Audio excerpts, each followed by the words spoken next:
Study कर रहे हैं जी कि बिजनेस के ऊपर सोशल एंड लीगल एनवायरनमेंट के इम्पैक्ट क्या क्रिएट होंगे, और इसके अंदर काफ़ी सारी गुफ्तगू ऑलरेडी हम कर चुके हैं। हमने कहा था कि असल में बिजनेस क्योंकि सोसाइटी में काम कर रहा है और सोसाइटी के लिए काम कर रहा है, तो ऑब्वियसली ये 3 फैक्टर बिजनेस को इम्पैक्ट कर रहे हैं, भले पॉजिटिवली कर रहे हैं भले नेगेटिवली कर रहे हैं। कुछ बिजनेसेस को पॉजिटिवली कर रहे होंगे और कुछ बिजनेसेस को नेगेटिवली कर रहे होंगे। सोशल फैक्टर, कल्चरल फैक्टर और डेमोग्राफिक्स। फिर हमने इसको थोड़ा सा स्टडी किया था कि इसमें हम क्या क्या चीज़ें देख रहे होंगे। फिर हमने लाइफस्टाइल के बारे में बात की कि लाइफस्टाइल से क्या मुराद है, वो कौन से फैक्टर्स हैं जो हमारे लाइफस्टाइल को अफेक्ट कर रहे होंगे, जिससे कोई लाइफस्टाइल के ऊपर चेंज आ रही है। एजुकेशन की वजह से आ रही होगी, ग्लोबलाइजेशन की वजह से आ रही होगी, फिर अर्बनाइजेशन की वजह से आ रही होगी, सोशल मीडिया की वजह से आ रही होगी, और इसी तरह से एडवांसमेंट इन टेक्नोलॉजी, और ये सारी बातें हमने देखा। और फिर हमने देखा कि ये जो इफेक्ट आ रहे हैं ये भी अगेन कुछ बिजनेसेस के लिए पॉजिटिव बात हो रही है और कुछ बिजनेसेस के लिए नेगेटिव बात हो रही है।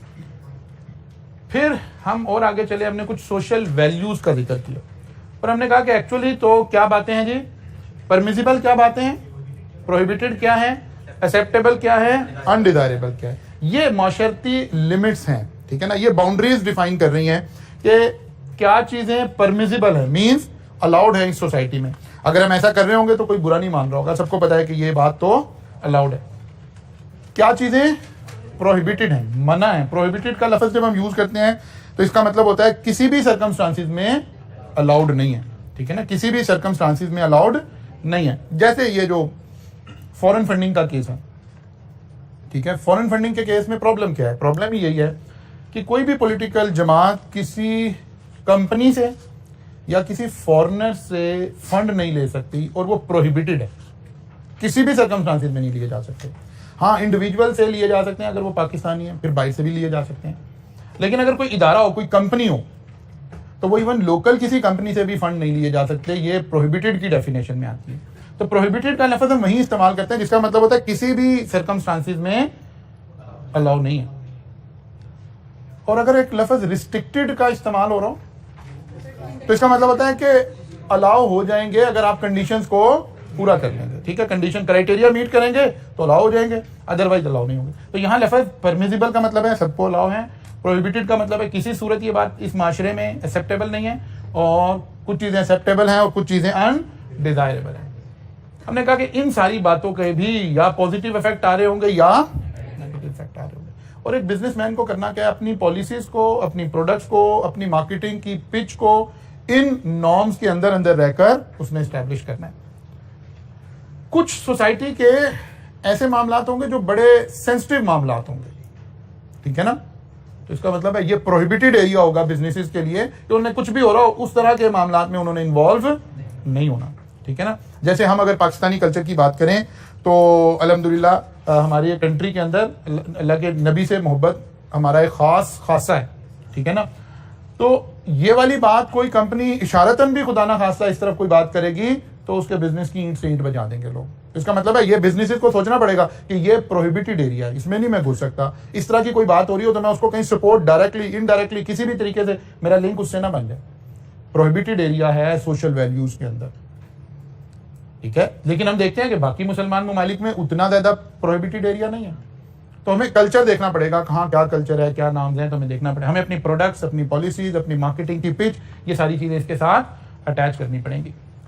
फिर हमने डेमोग्राफी के ऊपर बात की। हमने कहा जी कई तरह से देखा जा सकता है, किसी भी तरह से आप पॉपुलेशन को वैल्यूएट कर रहे हो तो हमने कहा एक तो एज ग्रुप के हिसाब से देखा जा सकता है। हर एज ग्रुप की नीड्स डिफरेंट हो सकती हैं, प्रेफरेंसेस डिफरेंट हो सकती हैं। अगर एक कंपनी है वो टॉयज मैन्युफैक्चर करना चाहती है तो वो जाहिर है किस एज ग्रुप को देख रही होगी, बच्चों के एज ग्रुप को देख रही होगी। अगर उसके टॉयज बिलो 10 एज वाले हैं तो वो इसमें इंटरेस्टेड होगी कि बिलो 10 वाली पॉपुलेशन का एरिया क्या है और वहां स्पेंडिंग कैसी है, वहां कल्चर कैसा है, वहां रिवाज कैसा है। लेकिन उसमें फिर उसको सारे मैटर साथ देखने पड़ेंगे कि उसका ये टॉय किसी सोशल वैल्यू के अगेंस्ट ना हो, भले टॉय हो लेकिन कोई प्रोहिबिटेड एरिया के अंदर ना हो या अनडिजायरेबल ना हो। ये बात फॉलो कर रहे हैं? हमें इन सारी नॉर्म्स को इकट्ठे अप्लाई करना सीखना है। मतलब बच्चों के टॉयज आप कहीं बाहर कंट्री में देख रहे हो तो बड़ा एक नॉर्मल सा नजर आएगा कि दो टॉयज हैं, वो प्ले कर रहे हैं, घूम रहे हैं, कि फिर रहे हैं, फिर इस सारे के बाद ही वो दो टॉयज ही आपस में किसिंग शुरू कर दिया उन्होंने। तो ये अलाउेबल हो सकता है किसी भी माशरे के अंदर, लेकिन हमारे माशरे में ये अलाउ नहीं होगा। पेरेंट्स ऐसे टॉयज लेना पसंद नहीं करेंगे।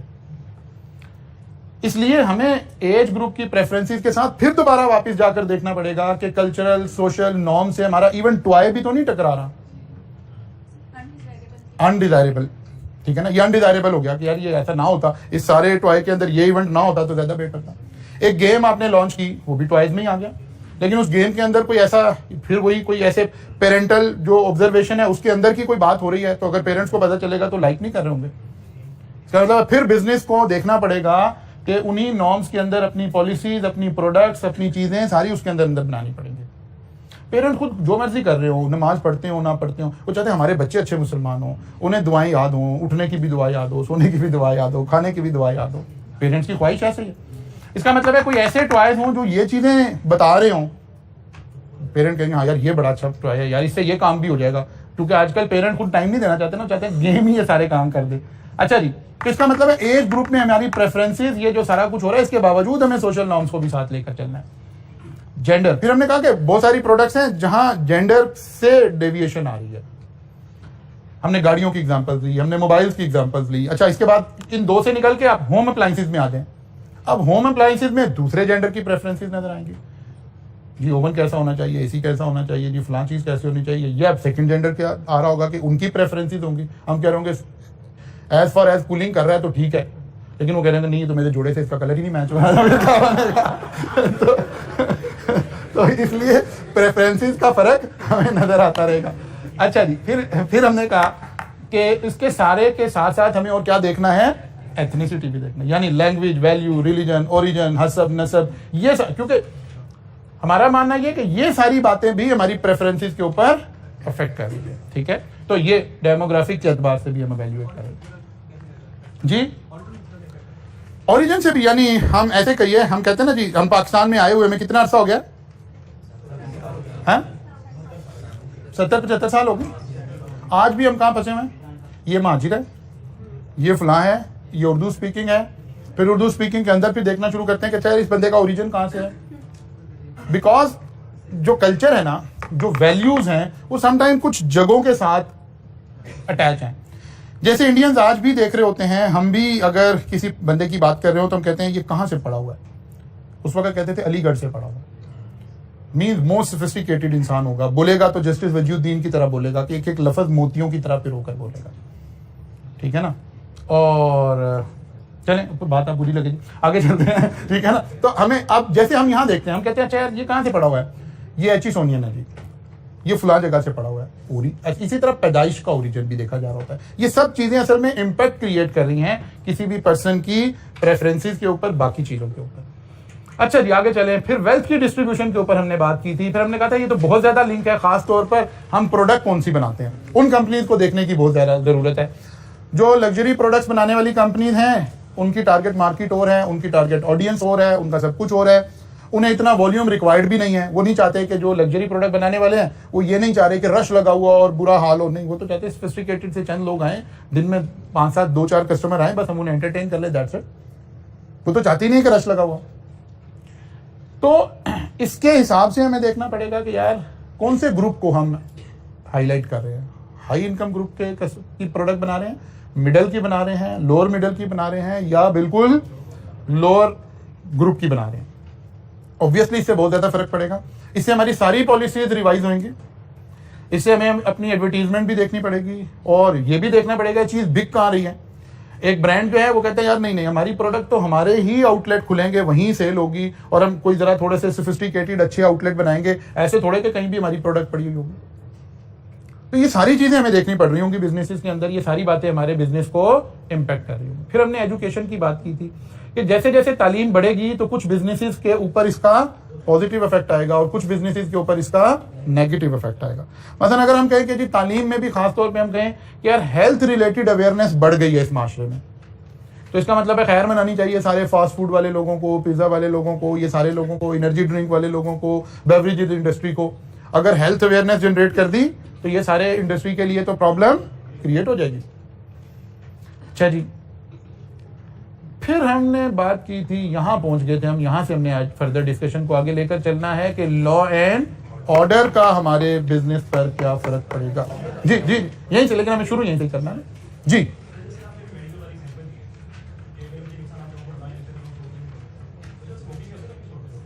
अच्छा, ये एक अलग बात है ना, स्मोकिंग, क्योंकि हमें लगता है ना कि छोड़ते नहीं है, स्मोकिंग भी अवेयरनेस होने की वजह से बहुत कम हो गई है।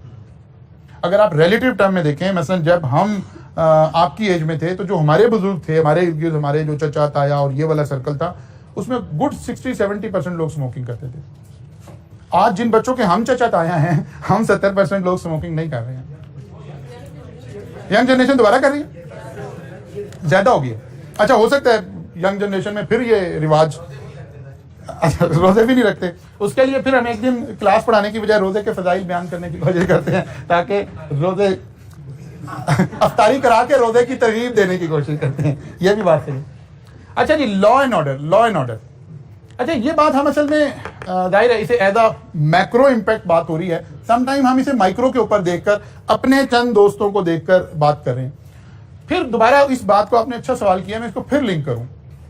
आपको सारा कुछ इकट्ठा देखना पड़ेगा, ये पढ़ अलग अलग रहे हैं। लाइक आप कह रहे हैं यंगस्टर में स्मोकिंग का रुझान बढ़ गया, रीजन क्या होगी? सोशल वैल्यू, सोशल मीडिया, ठीक है, वहां से, या कहीं किसी एक फिल्म में, किसी एक ड्रामे में वो स्मोकिंग कोई बंदा कर रहा है, बड़े स्टाइल से कर रहा है, तो बहुत सारे लोग सिर्फ उस स्टाइल को कॉपी करने के लिए अब स्मोकिंग करना शुरू कर देते हैं, ठीक है ना।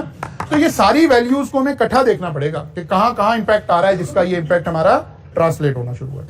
अच्छा जी, लॉ एंड ऑर्डर के ऊपर हमने बात की थी कि लॉ एंड ऑर्डर का क्या मतलब है माइक्रो लेवल पर भी और मैक्रो लेवल पर भी, कि लॉ एंड ऑर्डर हमारे बिजनेस की कॉस्ट को, रेवेन्यूज को, कस्टमर को, सब चीजों को अफेक्ट करेगा, ठीक है ना। हमें इंश्योरेंस ज्यादा करानी पड़ सकती है, कस्टमर हमारे पास आते हुए घबरा सकते हैं, हमें अपने सिक्योरिटी सिस्टम रखने पड़ेंगे, गार्ड्स रखने पड़ेंगे, ये सारी हमारी कॉस्ट भी इंक्रीज हो रही है। फिर हम पहुंच गए थे जनाब लॉ अफेक्टिंग बिजनेस, यानी रूल्स एंड रेगुलेशन, जो कंट्री के लॉज हैं वो हमारे बिजनेस को कैसे अफेक्ट कर रहे हैं। इसमें सबसे पहले हमारे पास नजर आएगा कंपनीज एक्ट 2017। ये कंपनी की फॉर्मेशन, कंपनी की लिक्विडेशन, कंपनी क्या काम कर सकती है, क्या काम नहीं कर सकती है, ये सारे बिजनेस को देख लो। अब ये बिजनेस हमारे बिजनेस को कैसे अफेक्ट करेगा, मसलन एक दुनिया की कोई वो क्या उसको कहते हैं, नेटवर्क मार्केटिंग की कोई मारूफ कंपनी पाकिस्तान में आकर बिजनेस करना चाहती है, ब्लॉकचेन जिसे कहते हैं आप लोग, ठीक है। वो कहता है जनाब हमने यूएस में काम किया, फिर फलां जगह काम किया, फलां जगह काम किया। अब ये वाली कंपनीज कैसे काम करती हैं, एक कस्टमर प्रोडक्ट खरीदता है, फिर उसको कहते हैं जी आप आगे 4 लोगों को रेफर कर दें, वो आगे 4 को रेफर करेंगे। ये जो इस तरह कंपनी चल रही है, ऐसे ही ना, इसे ब्लॉकचेन भी कहते हैं, नेटवर्क मार्केटिंग भी कहते हैं। दुनिया भर में ये बिजनेस हो रहा है और ये किसी भी कंपनी को बिजनेस करने का एक बड़ा जबरदस्त तरीका है कि आपका कस्टमर ही आपका एम्बेसडर बन जाता है, वो उसको बेनिफिट मिल रहा होता है। अब ये कंपनी पाकिस्तान में बिजनेस करना चाह रही है, ठीक है, तो सबसे बड़ी रुकावट कौन है? Companies act 2017। कंपनीज एक्ट कहता है कि ये बिजनेस हम पाकिस्तान में नहीं होने देंगे, बल्कि जब आप कंपनी फॉर्मेशन में जाते हैं, कंपनी बनवाते हैं, तो आपसे अंडरटेकिंग ली जाती है कि आप ये काम नहीं करेंगे। खाली ये नहीं कि हम ये करने जाएंगे तो हमें रोकेंगे, नहीं, हम एक एजुकेशन का इदारा बनाने लगे हैं, हम एक फार्मास्यूटिकल कंपनी बनाने लगे हैं, हम एक मोबाइल मैन्युफैक्चरिंग बनाने लगे हैं, फिर भी हमारे से अंडरटेकिंग लेंगे कि हम ये वाला काम नहीं करते। हम इतने सेंसिटिव हुए हैं इसके ऊपर, ओवर सेंसिटिव हुई है गवर्नमेंट। पहले इस तरह का काम हमने होने दिया, जब ये सब कुछ होता रहा, फिर एक बड़ा फ्रॉड हो गया मुल्क के अंदर। आइंदा उन्होंने रोकने के लिए फ्रॉड को नहीं रोका, बिजनेस को रोक दिया। अब इसका मतलब है इस तरह के बिजनेसेस के लिए ये वाला लॉ एडवर्सली इफेक्ट करेगा किसी भी ऐसी कंपनी के जो इस बिजनेस स्ट्रेटजी से हमारे रीजन में, हमारे मुल्क में आके काम करना चाहते हैं। बात समझ आ रही? लेकिन बाकी लॉ, कंपनी लॉ कुछ हमारी पॉजिटिव बातें कर रहा होगा, यार अच्छा कंपनी बनेगी, लिक्विडेट होगी, ऑडिट होगा, ये पॉजिटिव बातें हो रही हैं। ऐसे कोई भी लॉ इंडिविजुअली हमारे बिजनेस के ऊपर इफेक्ट डाल रहा होगा। फिर सेकंड आ गया पार्टनरशिप एक्ट। पार्टनरशिप एक्ट क्या जी? पार्टनर्स के दरमियान रूल्स, लॉ, रेगुलेशन। हमें देखना है कि पार्टनरशिप एक्ट तो मौजूद है, लेकिन ये एक्ट अप्लाई कितना अच्छा हो रहा है। इसके केसेस अगर अदालत में जाते हैं, अगर पार्टनर के मसाइल आते हैं, तो अदालत जल्दी से निपटा के और बड़ा आराम से डिसीजन दे देती है। तो ये बात बिजनेस के लिए फेवरेबल है। कोई भी बंदा पार्टनरशिप करते हुए, बिजनेस करते हुए इजी फील करेगा। यार कोई मसाइल आएंगे तो कोर्ट खुले मैं रात 12 बजे भी तो मुझे इंसाफ फौरी तौर पे मिल जाएगा। बल्कि कोर्ट इतने प्रोएक्टिव हैं कि वो पहले से खोल के बैठ जाते हैं कि अगर आपने तौहीन अदालत की तो हम बैठे हैं, आप करके दिखाओ, ठीक है ना। तो ये बातें पॉजिटिव बन जाएंगी बिजनेस के लिए।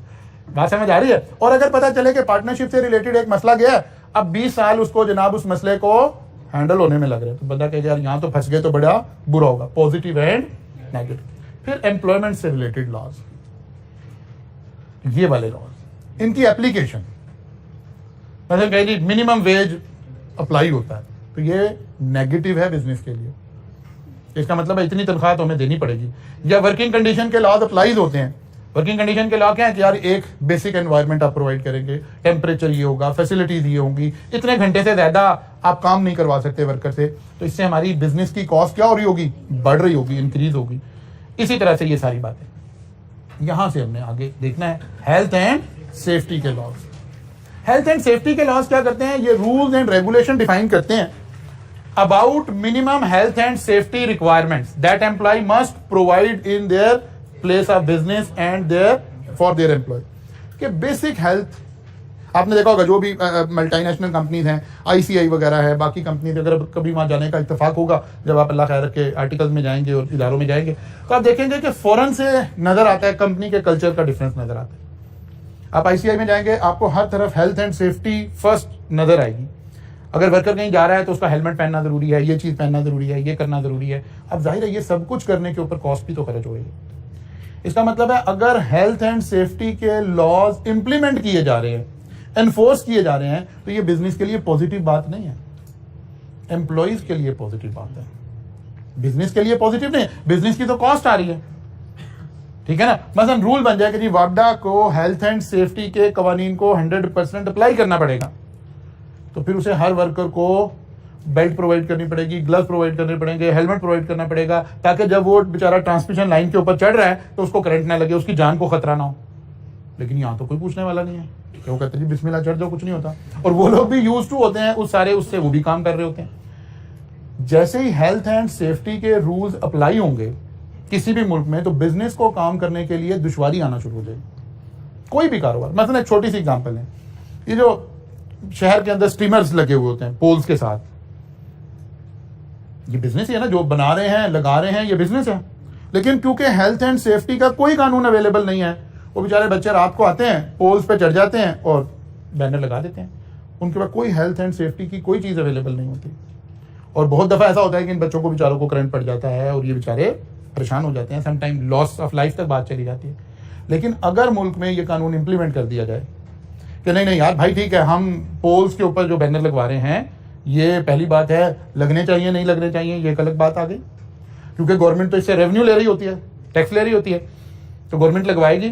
तो क्या इसके ऊपर कोई हेल्थ एंड सेफ्टी के कवानीन भी है? अगर ये इंप्लीमेंट हो रहे होंगे तो आउटडोर एडवर्टीजमेंट वाले बिजनेस के ऊपर इसका नेगेटिव इंपैक्ट आ रहा होगा, बिकॉज उनकी कॉस्ट बढ़ जाएगी, ठीक है ना। अच्छा जी, फिर आ गया जी डेटा प्रोटेक्शन लॉज। आप मेरा ख्याल सी लॉ अगर आपने इस नई स्ट्रीम से पहले पढ़ लिया था तो फिर तो आपने ये नहीं पढ़ा। बिजनेस लॉ के तौर पे अगर आपने बी लॉ सी लॉ इकट्ठा पढ़ा हुआ है, फिर आपके टाइम पे ये लॉ वहां मौजूद नहीं था, लेकिन अब ये लॉ वहां मौजूद बी लॉ के अंदर नजर भी हमें आता है, data protection laws. Data protection laws का क्या मतलब है? Protect individual with regard to personal data. मसलन आप कॉलेज में एडमिशन लेकर आए हो, कॉलेज ने, अब ये लॉ ये कहता है कि जब कोई शख्स, इंडिविजुअल्स आपके साथ बिजनेस में राब्ते में आ रहे हैं, सबसे पहला उसूल है, ये लॉ कहता है उस शख्स का मिनिमम डाटा आपने लेना है। मिनिमम पॉसिबल डाटा आपसे कलेक्ट करना चाहिए। कॉलेज को भी मिनिमम पॉसिबल डाटा लेना चाहिए आपसे, प्लस उस डाटा की प्रोटेक्शन को इंश्योर करना चाहिए, प्लस वो डाटा कहीं मिस यूज नहीं होना चाहिए। मसलन अब ये बातें आप सुनेंगे तो आप कहेंगे सर ऐसा हो तो नहीं रहा, तो वो तो कोई भी कानून नहीं अप्लाई हो रहा ना। मसलन कॉलेज ने आपसे आपका मोबाइल नंबर ले लिया, अब कॉलेज को फॉर्म के ऊपर आपसे परमिशन लेनी चाहिए कि क्या इस मोबाइल नंबर पर हम आपको मैसेज कर सकते हैं, अपने एडवर्टीजमेंट मैसेज। लेकिन कोई भी नहीं, किसी को कोई भी नहीं तो ऑब्जर्व हो रहा, रोज मैसेज आ जाएगा। एक दफा आपने कहीं नंबर दिया नहीं है तो एक मुसीबत आ जाएगी, ठीक है ना। लेकिन लॉ ये कह रहा है, डेटा प्रोटेक्शन लॉ ये कह रहा है, आप किसी शॉप से शॉपिंग करते हैं, वो कहते हैं जी अपना मोबाइल नंबर दे दें, आपने दे दिया, अब उसके बाद वो रोज अपने एडवर्टीजमेंट मैसेज भेजी जा रहे हैं, नहीं ये अलाउड नहीं है हमें, ठीक है ना। हाँ, आपसे उस वक्त जब वो फॉर्म ले रहे हैं वहां अलाउ करवा लें, आपसे पूछ लें कि हम आपको मैसेज करना है, ये नंबर इसलिए ले रहे हैं कि हम आपको, कॉलेज आपको मैसेजेस सेंड करेगा इसके ऊपर, और आप उसको ओके कर दें, फिर ठीक हो गया। फिर इसके बाद अगली बात यह कि कॉलेज ने जब तक आपके साथ रिलेशन रहा उसके बाद आपके डाटा को उसे डिलीट कर देना चाहिए, डाटा मिस यूज नहीं होना चाहिए। अब अगर ये लॉ सारे इंप्लीमेंट हो रहे हो तो बिजनेसेस के लिए आसानी हो गई कि मुश्किल हो गई? मुश्किल हो गई। ये जो रोज सेल के मैसेज आपको आ रहे हैं, ये जो फुला आ रहा है, ये जो दिमाग आ रहा है, फिर डाटा सेल हो रहा है। हमारे यहाँ तो डाटा सेल हो रहा होता है, लोग एक्टिव नंबर सेल कर रहे होते हैं, ठीक है, कस्टमर बताकर आपको कि जनाब अगर आपका गार्डन टाउन में बिजनेस है तो ऐसे लोग अवेलेबल हैं। मतलब आपने कोई फास्ट फूड का कोई भी ऐसा बिजनेस है जो आपने सिर्फ गार्डन टाउन में करना है, वो कहते हैं हम आपको गार्डन टाउन के एक्टिव मोबाइल नंबर प्रोवाइड कर देते हैं, आप उसके ऊपर एसएमएस से अपनी कैंपेन चला लें। अब ये सारे काम इलीगल हो रहे हैं। ये वाले कवानीन जैसे ही मुल्क में अप्लाई हो रहे हो तो ये सारा कुछ नहीं किया जा सकेगा। इसका मतलब है बिजनेस को एडवर्टीजमेंट के लिए ज्यादा पैसे खर्च करने पड़ेंगे, कस्टमर तक तो अप्रोच करना है। अभी आपको मैसेज करते हैं वो almost no cost, almost zero cost, ठीक है ना, एक नॉमिनल सी एक कॉस्ट आई, जीरो कॉस्ट। लेकिन अगर आपके हमने अप्रोच करना पड़े बाहर होर्डिंग्स के जरिए से या फेसबुक की प्रॉपर एडवर्टीजमेंट के जरिए से या मीडिया की एडवर्टीजमेंट के जरिए से, तो अब हमारी कॉस्ट क्या हो जाएगी? इंक्रीज हो जाएगी। अच्छा जी, फिर साइबर लॉज से क्या मुराद है? लॉज रिलेटेड टू इंटरनेट, ठीक है ना। नेट रिलेटेड लॉज जो हैं उनको हम कहते हैं कि इंडिविजुअल का डाटा, ये सारी प्रोटेक्शन, ये सारा काम, इसको हम कह रहे होते हैं साइबर लॉज। ये भी अगर स्ट्रांग हो जाएंगे तो बिजनेसेस करने हमें थोड़े से मुश्किल हो जाएंगे, ठीक है ना। इससे भी हमारी कॉस्ट ऑफ बिजनेस जो है वो इंक्रीज हो जाएगी। ये कैसे? ये भी ऐसे ही कि जनाब आप अपनी अगर कंपेन ना चला सक रहे हो, आप सोशल मीडिया के अकाउंट बना के, खुद ही डमी अकाउंट बना के, डमी अपनी फेम बना के ये सारी एक हवा चला रहे हो, अगर ना कर सक रहे होंगे तो फिर ये जेन्युइन लोग अगर उतने कस्टमर, उतनी ट्रैफिक तो नहीं क्रिएट की जाती। ये जो हम कहते हैं जी इतना ट्रेंड चल गया, ये हो गया, ये हो गया, ये क्या हो रहा है? ये सब कुछ ये लॉज ना होने की वजह से हो रहा है। एक ही आदमी एक से ज्यादा फेसबुक अकाउंट बना के बैठा हुआ है, एक से ज्यादा ट्विटर अकाउंट बना के बैठा हुआ है, लेकिन अदरवाइज तो ये जब ये लॉज अप्लाई होंगे तो ऐसा नहीं हो सकेगा। फिर इसके ऊपर रिस्ट्रिक्शन भी होगी, इसके क्या चीज आप पोस्ट कर सकते हैं, क्या नहीं कर सकते, वो इसके अंदर आ जाएगा। फिर वही डाटा प्रोटेक्शन, बल्कि अगली स्लाइड में मैं उसका जिक्र करता हूं। फिर आ गया कंपटीशन लॉज। कंपटीशन लॉज क्या कह रहे हैं? Law to encourage fair competition in the market, या इसको अलग करें कि एंटी कंपटीशन मार्केट को रिमूव किया जाए। ऐसे लॉज मसलन पाकिस्तान में हमारा एक कंपटीशन कमीशन है जो कि यहाँ पर मोनोपोलीज उसमें भी लिख रहे हैं इस बात को। हमारे मुल्क में एक कंपटीशन कमीशन ऑफ पाकिस्तान है, सीसीपी जिसको हम बोलते हैं।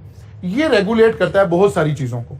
मसलन दो इदारे हैं फर्ज किया और वो आपस में मर्ज होना चाहते हैं, ठीक है, और वो दो इदारे अगर आपस में मर्ज हो जाएं तो हम समझते हैं कि इस इदारे की इफेक्टिवली मोनोपोली क्रिएट हो जाएगी।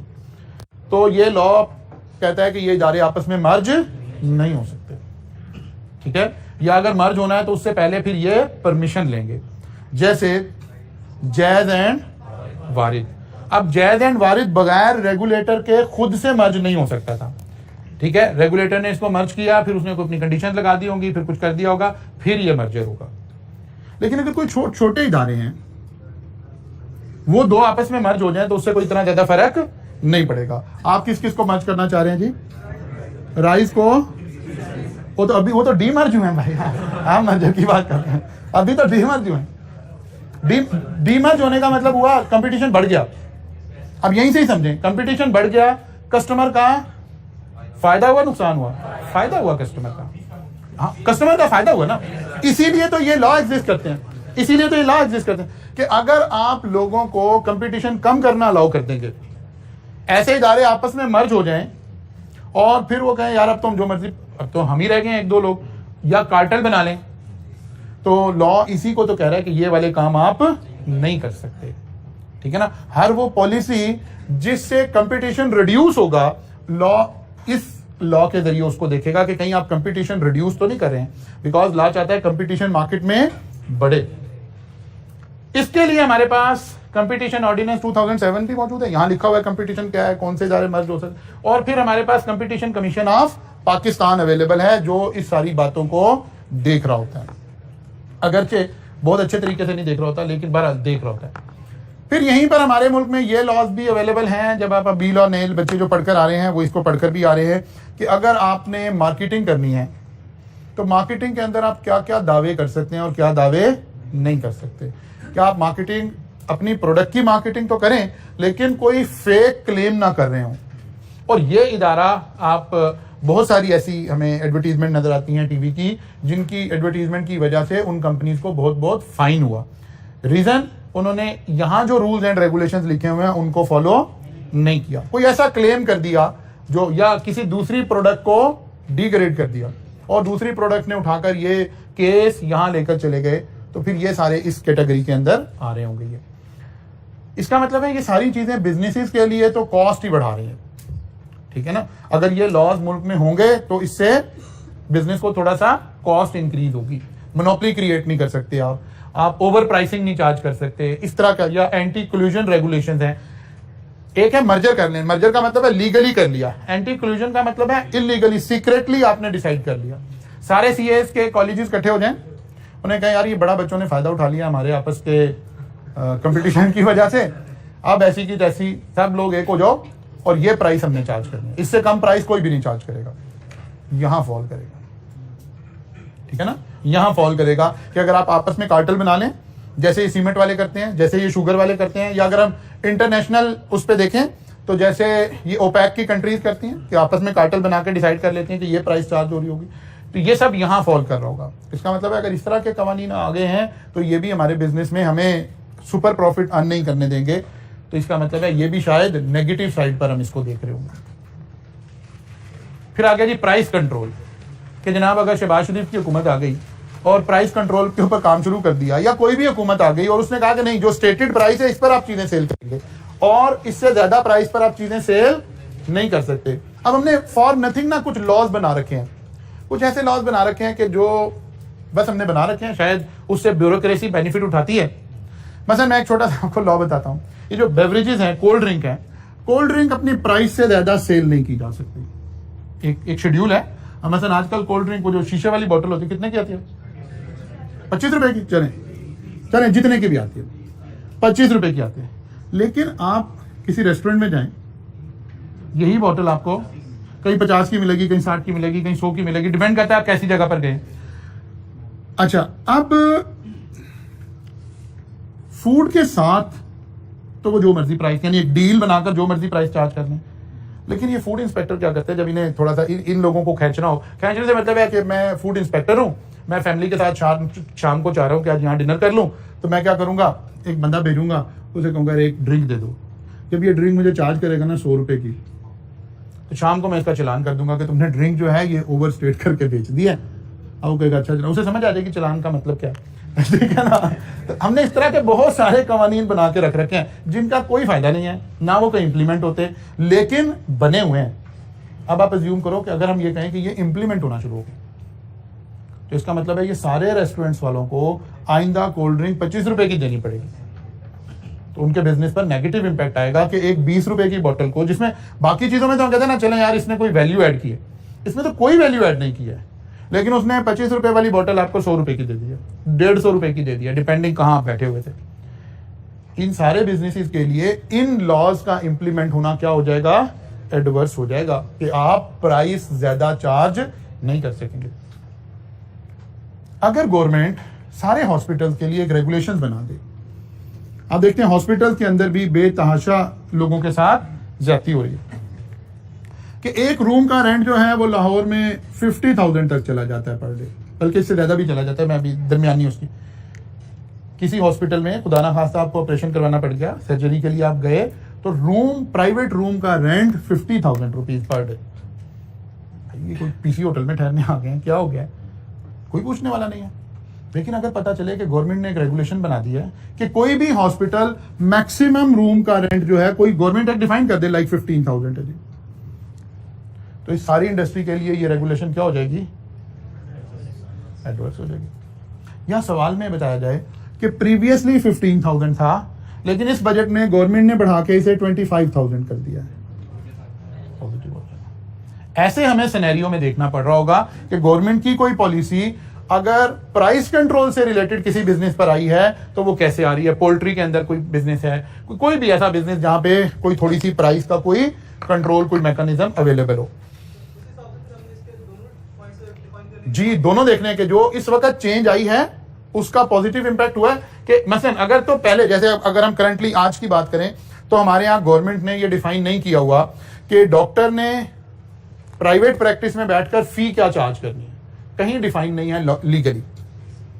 डॉक्टर की मर्जी है, वो पहले 1000 ले रहा था, फिर 1500 हो गए, फिर 2000 हो गए, अब तकरीबन 4-4.5 पे चला गया। डॉक्टर की मेहरबानी, वो 4000 ले रहा है। वो 20 भी लेगा तो आपको मुझे देनी पड़ेगी, बिकॉज आप तो इस वक्त बीमार हैं।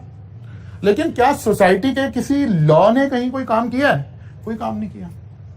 वो जो हम कहते हैं ना कि निजाम ही खराब है, वो निजाम ही खराब का ये मतलब है ना कि अभी हमारा जो बेसिक स्ट्रक्चर बना होना चाहिए वो बना ही नहीं हुआ।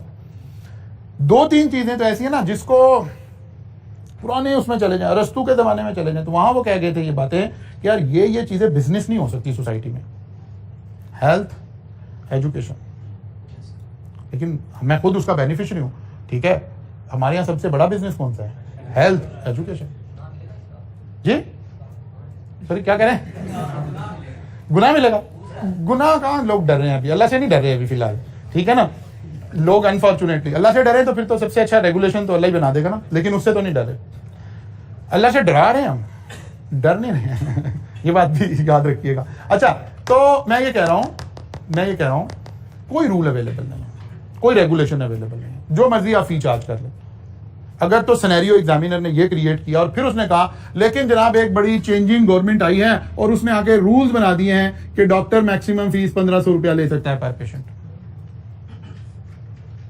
अब ये लॉ इंट्रोड्यूस हुआ है, इसका मतलब है बिजनेस नेगेटिवली इफेक्ट हुआ है। प्रीवियसली हम 4500 रुपया फीस ले रहे थे, अब 1500 फिक्स हो गई है, इससे ज्यादा कोई नहीं ले सकता।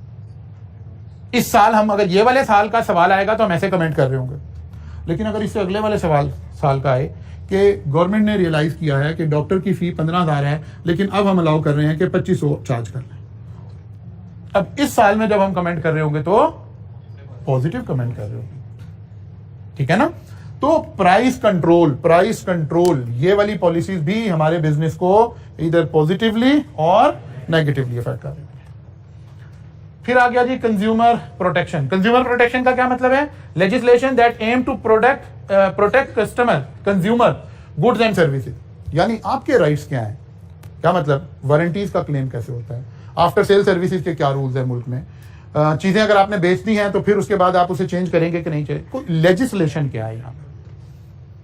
अब अगर ये कवानीन है तो इसका मतलब है कंज्यूमर की फेवर में ये कवानीन है। ये जितने कवानीन बेहतर होंगे, कंज्यूमर प्रोटेक्शन जितनी बेहतर होगी, उतना ज्यादा बिजनेस के लिए मुश्किलात आ रही हैं। मसलन आप जरा किसी अच्छी जगह पर चले जाइए खाना खाने के लिए, पिज्जा खाने के लिए, कोई भी फूड लेने के लिए, तो फूड आपको 2 तरह से सर्व हो रहा होता है। मसलन आप पिज्जा खा रहे हैं किसी अच्छी इंटरनेशनल चेन में बैठे हुए, तो जो शख्स पिज्जा आपकी टेबल पर रख कर जाएगा ना, तो वो एक स्टेटेड डायलॉग बोल कर जाएगा, sir pan is very hot. भले पिज्जा वो ठंडा लेके आया, वो pan is very hot. Because rule क्या है, इंटरनेशनली रूल क्या है कि जब टेबल पर कोई चीज सर्व की जाएगी तो ये ह्यूमन कंजम्पशन के लिए इसका टेम्परेचर मैच करना चाहिए, या आपको डिस्क्लोजर देना है कि ये मैच नहीं करता। अगर बिल्कुल ओवन हॉट प्रोडक्ट आई है, आपने बाइट लिया और आपकी जबान जल गई, तो आप कंपनी पे केस करेंगे। पाकिस्तान की बात नहीं हो रही, जरा किसी अच्छी सिविलाइज्ड वर्ल्ड की बात करते हैं, आप कंपनी पे केस करेंगे। बिकॉज टेबल पर जब कोई चीज सर्व होगी तो वो उस टेम्परेचर पर सर्व होगी जो ईटेबल टेम्परेचर होना चाहिए, नहीं तो डिस्क्लोजर आना चाहिए। आप कोई KFC से, किसी भी जगह से कोई ऐसी पाई परचेज कर रहे हैं, कोई और ऐसी फूड ले रहे हैं जो हॉट है, इनर उसका हॉट है, आप उसके पैकिंग के ऊपर लिखा होगा the food is very hot, disclosure आ जाए। मैं यहां एज अ टीचर पढ़ा रहा हूं, कॉलेज की रिस्पॉन्सिबिलिटी है कि जो टीचर पैनल जो इस वक्त अवेलेबल है, ये ड्राई होना चाहिए, यहां चलते हुए कहीं से ये स्लिप ना हो, एक नॉर्मल इंसान इसके ऊपर चल सकता हो। इसीलिए आपने देखा होगा किसी मॉल में, किसी बैंक में, अगर वो पोछा लगा रहे हैं तो फौरन डिस्क्लोजर दे देते हैं फ्लोर इज वेट। बिकॉज अगर इस दौरान आप गिर गए तो आप उठा के केस करेंगे। और पूरी दुनिया में ये केसेस बहुत ज्यादा आते हैं बिकॉज वहां ये लॉज एग्जिस्ट करते हैं, कस्टमर प्रोटेक्शन लॉज एग्जिस्ट करते हैं। आप हमारे यहाँ ये इसमें एम्पोरियम में चले जाइए, इतना बड़ा मॉल इन्होंने बना दिया, इसमें एक पता नहीं सेकंड फ्लोर पे या थर्ड फ्लोर पे एक जगह आती है कि जहां आप जा रहे हैं तो टाइल्स जो है ना उसका लेवल चेंज हो जाता है, ठीक है। जो ये फ्लोर है इसके ऊपर लीगली ऐसा नहीं हो सकता, अगर कोई बच्चा गिर जाए तो वो केस कर सकता है। आप बेंच पर बैठे हैं, लीगली ये बेंच ऐसे होने चाहिए कि आप कहीं से हाथ लगाएं, कहीं से उठते वक्त पकड़ने लगें तो आपका हाथ ना कट जाए, यानी इसके अंदर कोई ऐसी जगह नहीं होनी चाहिए, आपने ढूंढ के नहीं काट लेना ठीक है ना तो ऐसा नहीं होना। अगर ऐसा हो तो आप केस कर सकते हैं कंज्यूमर प्रोटेक्शन के उससे। सारी दुनिया में जो जनरल पब्लिक की जगह हैं वो सब इस तरह सेफ और एक उसके अंदर होना जरूरी है। अब ये लॉ सोसाइटी में कितने इन्फोर्स हो रहे हैं? अगर हो रहे हैं तो बिजनेस की खैर नहीं है, बिजनेस के लिए तो थ्रेट है ये सारी बातें। और अगर ये कोई पाकिस्तानी सोसाइटी है कोई फर्क नहीं पड़ता, जो मर्जी हो जाए, जैसे मर्जी कर लें, कोई फर्क नहीं पड़ रहा। इसलिए ये सारी बातें भी इस एंगल से देखनी है हमने।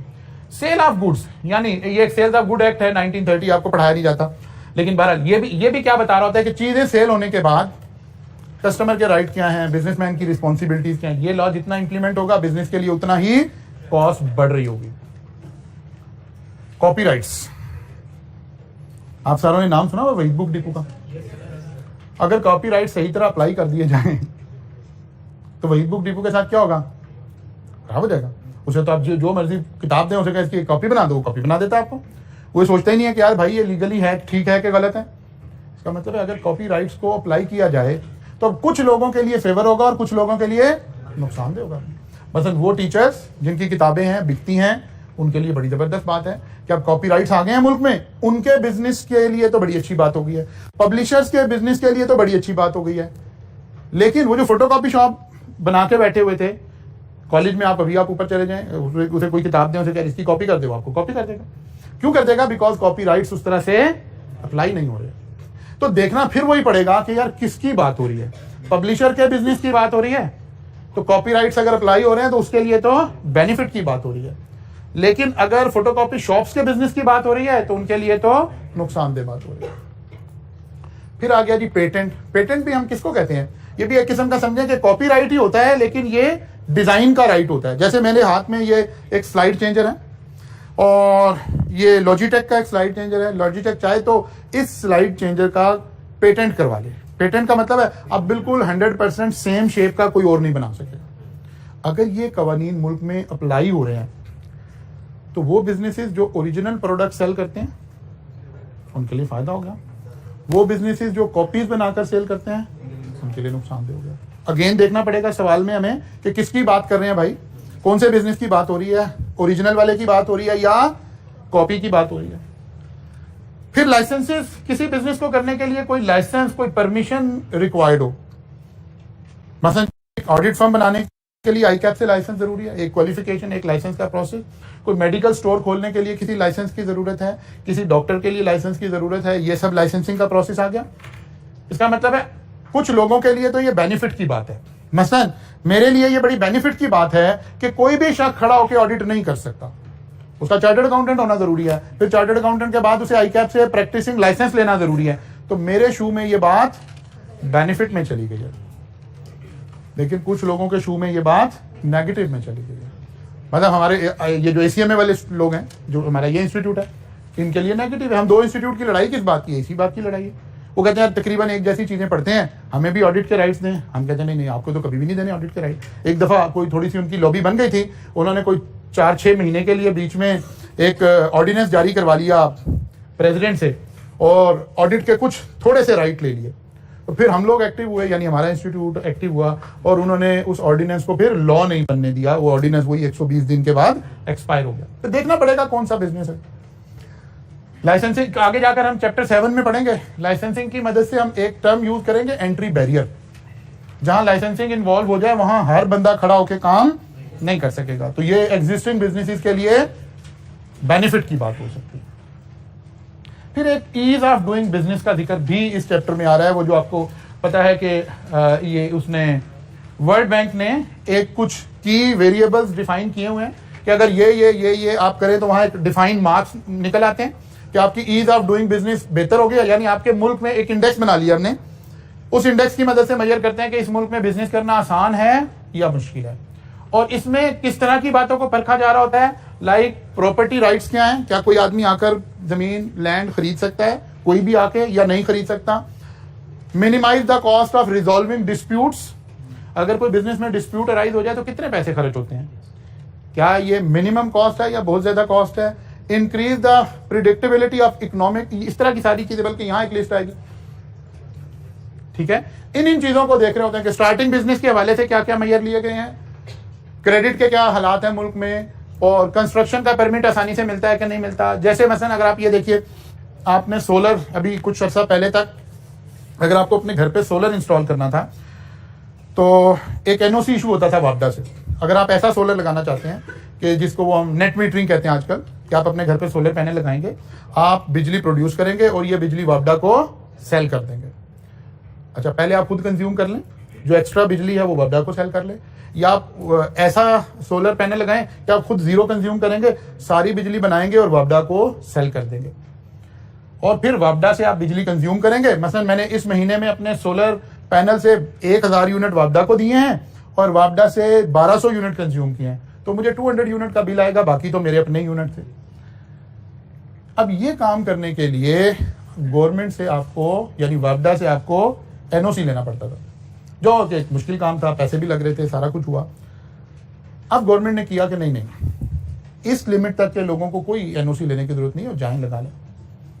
तो इसे क्या कहेंगे, ईज ऑफ डूइंग बिजनेस हो गया है, आसान हो गया है। सोलर का बिजनेस करने वालों के लिए आसानी हो गई है, क्योंकि अगर मुझे इजाजत नहीं लेनी पड़ रही। पहले है कि जी अगर मैंने सोलर लगाना प्लान किया है तो पता लगता था 6 महीने लगेंगे, अब बंदा कहता है पैसे मैं आज खर्चूंगा, बेनिफिट 6 महीने बाद आएगा, चलो रहने ही दो। अब वो कहते नहीं सर, 1 महीने के अंदर अंदर हम ये सारा काम कर देंगे, क्योंकि अब तो वो कोई प्रॉब्लम नहीं है। अभी भी छोटी सी एक प्रॉब्लम चल रही है, उसके ऊपर भी गवर्नमेंट ने एक अच्छा, जाते जाते ये जो 2-3 अच्छे काम पीटीआई के दौर में हुए थे, उनमें से एक ही एनओसी का खत्म होना हुआ था। फिर उसके बाद वापडा एक वो ग्रीन मीटर लगता है इसके लिए, वो ग्रीन मीटर पहले वापडा से ही मिलता था, अब वापडा के पास वो मीटर ही नहीं मिल रहे होते थे, तो 6-6 महीने आप 4-4 महीने मीटर के इंतजार में थे। उन्होंने ये रेगुलेशन भी चेंज कर दी कि नहीं, कोई भी मीटर बनाए, सेल कर ले, बस हो जाएगा काम। तो ये सारी रेगुलेशंस क्या बता रही है, ईज ऑफ बिजनेस हो गया। यहाँ कारोबार करना, सोलर पैनल का बिजनेस करना आसान हो गया, या सोलर पैनल लगवाने आसान हो गए। तो जनाब 2 चैप्टर हमारे कंप्लीट हो गए। हम मंडे को आएंगे इंशाल्लाह, तो हम इसकी प्रैक्टिस क्वेश्चन शुरू करेंगे। इनके प्रैक्टिस क्वेश्चन बने हुए हैं चैप्टर नंबर 6 में। पहले 5 चैप्टर हैं, असल में किताब तो यही चाह रही है कि पहले 5 चैप्टर पढ़ाकर फिर सवाल सॉल्व हो, लेकिन हम साथ साथ करेंगे। अब हम उन सवाल में से ये 2 एस्पेक्ट सॉल्व कर सकते होंगे, ठीक है ना। प्रैक्टिस क्वेश्चन आप अगर ICAP की किताब देखेंगे, चैप्टर 2 में नजर नहीं आ रहे, 3 में नजर नहीं आ रहे, 4 में नजर नहीं आ रहे, चैप्टर 6 में जाकर आपको नजर आएंगे, ठीक है। तो मंडे को आएंगे तो चैप्टर 6 पढ़ेंगे।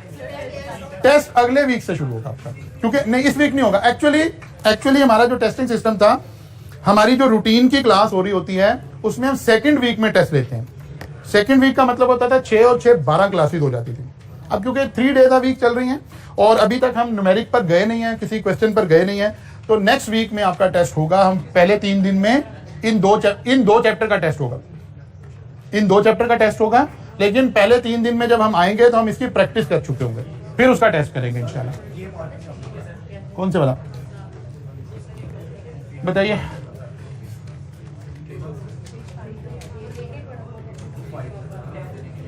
कोई बात नहीं, अगर कोई रह गया तो अगले वीक में हम इसमें से गुजर जाएंगे। ये वाला रह गया, अच्छा ओके, कोई बात नहीं। Legal environment affecting the business, ठीक हो गया, इसको भी हम गो थ्रू कर लेंगे। मंडे को मुलाकात होगी इंशाल्लाह।